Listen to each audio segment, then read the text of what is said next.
जवळजवळ पोहोचायला वरती 45 मिनटं.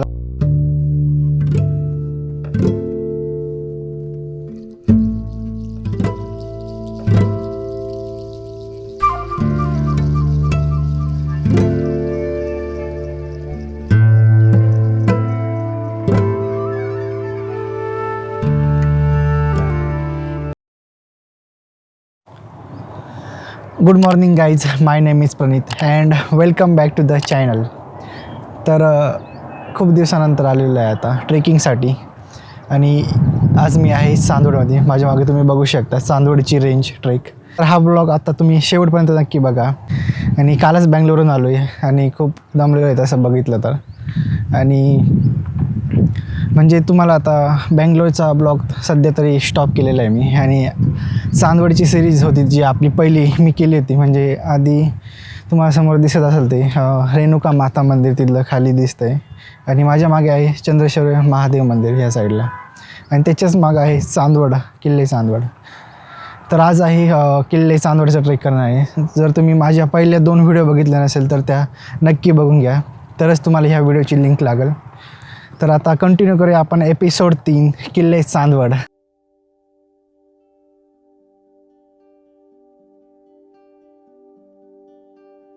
तर चंद्रेश्वर मंदिराच्या पुढे वरतून चढून गेलं तर थोडं पुढे गेलं हे आपल्याला पाण्याचं टाकं दिसतं. आणि इथं जवळजवळ 12ही महिने पाणी असतं. आणि ह्या ठिकाणी 2 ठिकाणी हे जे दिसतं हे 12वे असं म्हणता येते. म्हणजे खाली आम्ही चौकशी केली तर त्यांनी सांगितलं की इथं 2 12वे. 2 साईन्स आहेत. ज्या ठिकाणी माणसाची समाधी असेल पुरुष, त्या ठिकाणी तुम्हाला समाधीवर पिंड आणि नंदी हे ठेवलेलं दिसेल. आणि ज्या ठिकाणी स्त्री असेल, म्हणजे स्त्री जातीची समाधी असेल तर त्या ठिकाणी पायाचं चिन्ह असतं. ह्या 2 जुन्या पुरातन काळातल्या या सायन्स आहेत. त्याच्यावरून आपल्याला पुरुषाची एका स्त्रीची हे कळतं. हो. आणि ह्या सगळे पुण्य आत्मा आहेत ज्यांनी आपला हिंदू धर्म टिकवला, वाढवला, संरक्षित केला या भारत देशामध्ये. कुठे गेल्यावर नावं न लिहिता आपण त्यांचं दर्शन घ्यावं, नतमस्तक व्हावं.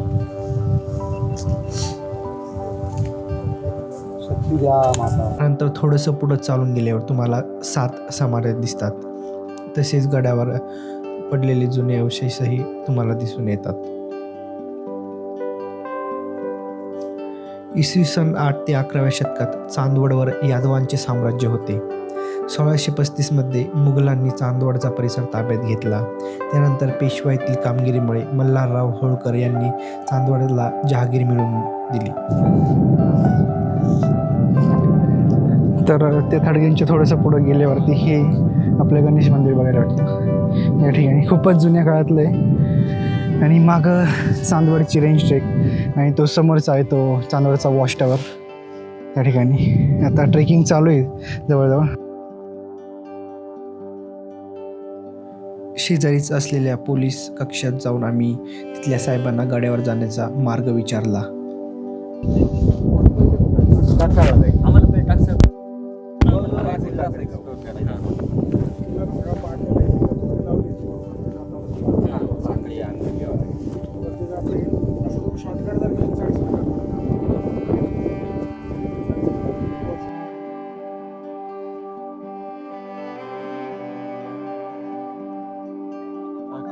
केवढा मोठा आहे तो मोबाईल मध्ये झूम. हो, खूपच मोठा आहे आता. केवढी मोठी ती. अरे काय झाड आहे हा. तर आता ट्रेक सुरू आहे आमचा आणि आपल्यासोबत खूप मंडळी जोडली गेलेली आहे या ठिकाणी. तर आता किल्ले चढायचं आहे आम्हाला तर थोड्या वेळात. तर त्याच्यासाठीच पुढचं आम्ही बघतोय. आणि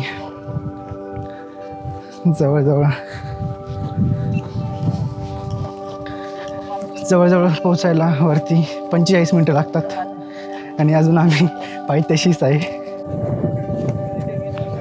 तर उन्हाने इथे खूपच लागत होतं, त्याच्यामुळं जॅकेट आणि कॅप घातलेली मी आता. आणि खूपच उन्हात आणि चढाई तशी बघितली तर खूप खतरनाक वाटते. अजून फक्त पहिला टप्पा पार केलेला आहे, अजून 2 टप्पे बाकी असं वाटते. तो कोल्ड आहे ना. कोल्ड आहे ना तो टोके शेवटी. हां शेवटचा. हा आडवा दिसतो विस्तीर्ण 3.5 रोडग्याच्या पाठीमागे तो इंद्राई. आणि इंद्राईच्या बॅक साईडला जे टोक दिसतंय ना थोडंसं दघात, तो बुरुज जो आहे तो राजदेर. हे समोरचं चांदवडचं टावर. हे टॉवर म्हणजे हे इंद्रमाळ आहे ज्याला टॉवर म्हटलं जातं. आणि आता आपण उभं होतो चंद्रेश्वर चंद्रगिरी. तर आता अर्धा ब्रेक झालेला आहे आमचा जवळ 5-10 मिनिटांचा. आता परत अजून अर्धी चढाई बाकी असं वाटते. हो मधल्या माचीवर पोहोचलोय आपण. मधली माचीवर तिकडे टाकसाळ आहे त्या साईडला. समोर त्या साईडला. आणि इकडे पश्चिम टोकाला बुरुज आहे. म्हणजे तिकडे वाट वगैरे वर वाले किल्ल्यावर जाण्याचा मार्ग जो आहे तो इकडे नाही. तर आपण आता आधी वर जातोय नंतर मग माचीवरची टाकसाळ बघायला. ओके. तर बाय द वे माझ्यासोबत आहे आता Pushpak. Technique technique Pushpak. Instagram page आहे माझं. इंस्टाग्राम पेज आहे त्याचं टेक्निक पुष्पक. मागे दिसलं असेल सगळ्यांना. नाशिक सायकलिस्ट पण आहे. Mission for health. तर आता आम्ही सोबत ट्रेक करतोय जवळजवळ अर्धा ट्रेक झालेला आहे. आणि मी ऊन जास्त लागत होतं म्हणून जॅकेट आणि टोपी घातलेली. तर आता आम्ही वरचा ट्रेक चालू करतोय परत. तर चला मग. जवळजवळ आता अर्धा थोडासाच किल्ला बाकी आहे. आणि या ठिकाणी आता कातळात कोरलेल्या पायऱ्या लागलेल्या आहे या तुम्ही बघू शकता. आणि सगळेजण चालले आता त्या ठिकाणी वरतून. तर खूप जमलं आहे.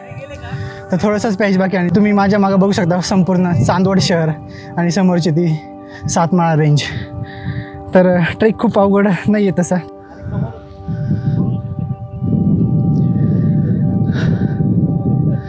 तर त्या ठिकाणी तो आहे तो बुरुज आहे. आणि समोरचे जे दगड पडलेले आहे ते त्या काळी असेल एखादा दरवाजा, पण आता सध्या ढासळलेल्या परिस्थितीत दिसतोय तो. आणि हा आहे विहंगमय नजारा ऑफ 7 माळा रेंज. आणि हा मुंबई आग्रा हायवे. तर हे आहे ढासळलेले अवशेष.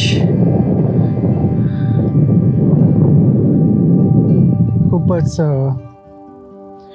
दगड कोसळले इथं. म्हणजे हे आधी जुने अवशेष असतात आणि आता या परिस्थितीत आपल्या नाशिकचे किल्ले आहेत. फोटो काढण्यासाठी किती क्रेज असावं. एवढ्या गुहेमध्ये तुम्ही कोणता एका 360 फोटो साठी तो ही धडपड जी चालू आहे हाच तो हाच ओके त्याला हसतो नका म्हणू. बघा काय चालू आहे मला खाली खेळलं असं म्हणतात. तर आता एका छोट्याशा गुहेत बसले आणि माझ्यासमोर तुम्ही समोरचा व्ह्यू बघाच एकदा. असं पण भारी. तर हा आहे व्ह्यू. तर आम्ही असं बसलो या गुहेमध्ये सध्या. आणि समोरचा व्ह्यू एकदम खतरनाक आहे.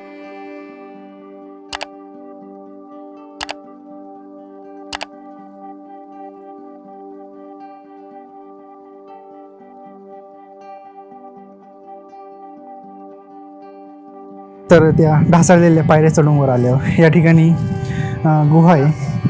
तर कचरा पण आहे थोडा भाग. आणि थोडंसं पुढं जर गेलं अजून तर या ठिकाणी पण छोट्या गुहा आहे. आणि साईडला खूप गवत वाढलेलं आहे. तर तुम्ही बघू शकता गुहा म्हणजे हे पाण्याचं टाक आहे असं वाटतं मला. आणि ही आहे शिडी. आणि ह्या शिडीवरून तुम्ही अजून वरती चढू शकता बाले किल्ल्यावरती. आणि तुम्हाला समोरचा एकदम चांदवडचा नजारा दिसू शकतो इथून. म्हणजे एकदम अप्रतिम इथून या ठिकाणी दृश्य एक नंबर एकदम. टोटली वर्थ आहे ट्रेकिंग. त्या ढासळलेल्या दगडांपैकी एका दगडावर आम्हाला शरभशिल्प सापडलं. शरभशिल्प म्हणजे त्या काळी आपल्या साम्राज्य दाखवण्यासाठी किल्लेदार आपल्या दरवाजावर हे शरभशिल्प लावत असे.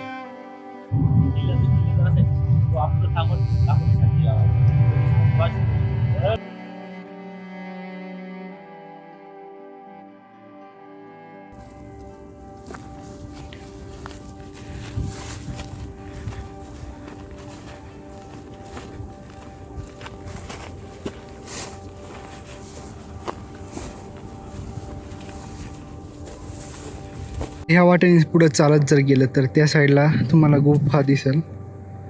तर हा पॅच खूप स्केरी वाटते, त्याच्यामुळे मी इथपर्यंत चालवलेलो आहे. म्हणजे 2-3 गुफा दिसत आहेत त्या ठिकाणी. मोबाईलच्या क्लॅरिटीमध्ये किती येत असेल काय माहीत नाही.